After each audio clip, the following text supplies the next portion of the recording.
Salut mec, vous êtes bien chez les pronos de Tonton. Si t'es pas encore abonné, je te laisse t'abonner frérot. Mets-moi un petit pouce, surtout voilà pour la forme. Et c'est pas une obligation. Cheer a le droit de pas de mettre de pouce, tout simplement. Et mets un petit commentaire sur le contenu de la vidéo, ce que tu en penses, etc. Installe-toi confortablement. On va partir sur les pronostics aujourd'hui. J'en ai 3 à te donner. Tout ça après le jingle, bordel.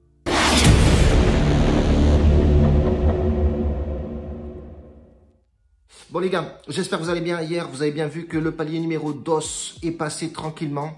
Même si j'ai eu un petit peu peur, je te l'avoue. Mais c'est passé plutôt crème. Donc ça, c'est plutôt rassurant. Et le pronostic de Cadiz, j'avais dit que Cadiz c'était une très très bonne équipe. Un promu qui vraiment, en ce moment, frôle l'excellence. Mais les deux équipes n'ont pas marqué. Voilà, j'étais pas sûr, c'était un petit fun. Pourquoi pas tenter, je vous avais prévenu. Mais la base... de la base, c'était le palier numéro 2. Et aujourd'hui, on va entamer le palier numéro 3 avec un bénéf. J'espère que vous allez suivre le délire, les gars, pour donner de la patate et de la puissance, bordel. On va commencer par un pronostic qui me tient à cœur. Ça va être un pronostic fun de ces 3 pronos que je vais balancer. Sheffield contre City. City qui sort d'une Ligue des Champions contre l'OM. Voilà, ils ont gagné 3-0. Score logique, à remarquer sur cette équipe-là, les absents c'est Agüero, Fernandinho et Mendy. Benjamin Mendy seront absents sur ce match-là. Voilà, il reste quand même du monde, hein, attention. En incertain, tu as Ake aussi, le petit jeune, et Jesus Gabriel qui sera absent. Donc ça c'est c'est incertain. On ne sait pas s'il sera absent ou pas. En tout cas, City va démarrer avec moins d'attaquants au possible, mais il reste quand même du lourd. Il reste quand même, voilà, Sterling qui fait une saison qui est incroyable. T'as De Bruyne, t'as Mahrez. Enfin, il y a vraiment du beau monde dans cette équipe. Mais attention, parce que là, ils se déplacent chez Sheffield. On sait très bien que les matchs à 13h30, c'est assez aléatoire. Il n'y a pas beaucoup de buts. Mais Sheffield, c'est l'une des équipes qui est les plus défensives. Et c'est compliqué à les jouer là-bas.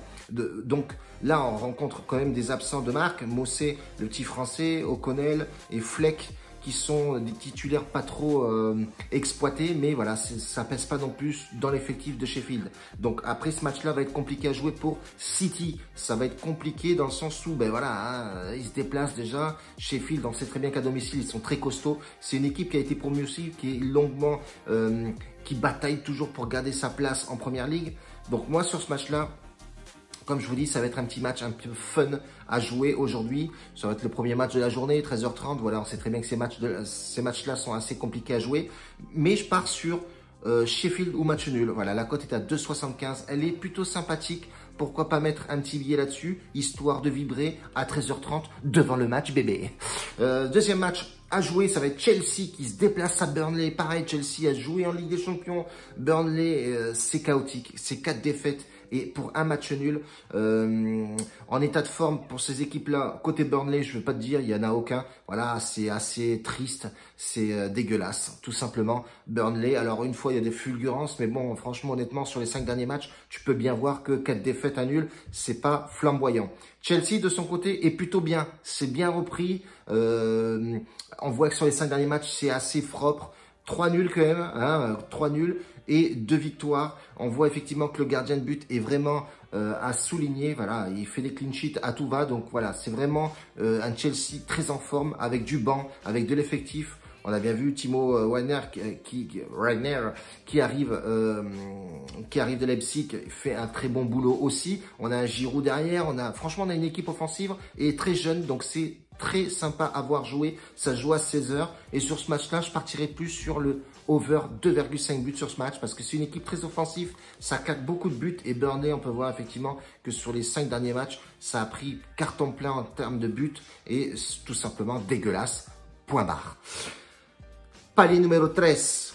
Donc ce match-là, ça va être Augsbourg-Mayence. Même si ça va être un petit peu risqué de jouer ce match-là, on a 2 chances sur 3 que ça passe. Pourquoi? Parce que Augsbourg, moi personnellement, c'est une équipe qui est aléatoire, dans le sens où ça tout va. C'est à couteau tranchant, c'est vraiment du up and down. C'est un coup je gagne, un coup je gagne pas. Et on a un Mayence à l'extérieur qui est vraiment dégueulasse. Les codes sont pas mal, voilà, les codes sont vraiment bien, c'est ce qui m'a attiré sur ce match-là, mais on peut voir effectivement Mayence, des fois, c'est un peu chiant à jouer, même si ça se déplace pas bien, ça me fait un peu peur. Mais il y a vraiment une value sur ce match-là. Moi, je vois vraiment Augsbourg faire quelque chose, mais je privilégie quand même la double chance sur ce match. Elle est assez bien cotée. Et tu peux voir la différence de cote aussi sur BetWinner. D'ailleurs, je vais te le dire de suite. Sur Winamax, la cote est à 1,29 sur la double chance. Donc, Osbourg ou match nul. Et sur BetWinner, la cote est tout simplement à 1,37. Et c'est vraiment une belle cote pour faire le palier numéro 3. Donc, on va balancer les 449,61 sur la double chance de Osbourg ou match nul pour un taux total de 615,97. Moi, je pense que c'est assez réfléchi. J'ai regardé un petit peu les pour et les contre. J'ai regardé un peu les deux équipes, les absents, etc. Les dernières confrontations, l'état de forme, etc. Je vois pas franchement Osbourg perdre à la maison, sachant que Mayence, quand sur les 5 ou 6 derniers matchs, c'est vraiment dégueulasse. Sur les déplacements, c'est pas ouf.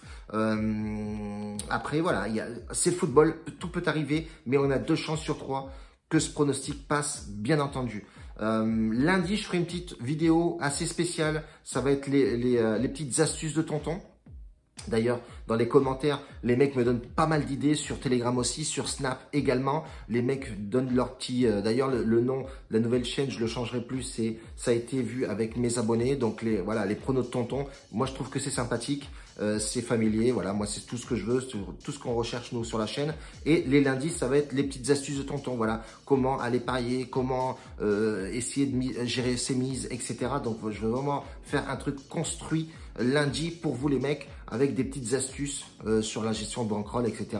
C'est toujours bon à savoir, c'est toujours bon à prendre parce que j'ai pas mal de mecs qui viennent me demander des tickets, 50 000 tickets, etc. Qu'est-ce que tu en penses, machin, ainsi de suite. Je sais qu'il y a beaucoup de mecs sur YouTube qui ont déjà fait ce genre de vidéos-là, mais je vais pas faire les mêmes vidéos qu'eux. Je vais faire les vidéos que moi, personnellement, je fais et comment je m'organise, bien entendu, pour tout ça. En tout cas, un bacio a tutti, grazie mille pour tout.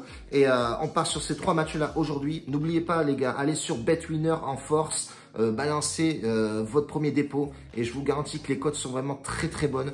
Donc, BetWinner, c'est le bookmaker du moment pour moi. Honnêtement, je parie que là-dessus. Et c'est vraiment le top. Un bacio, ciao, les gars.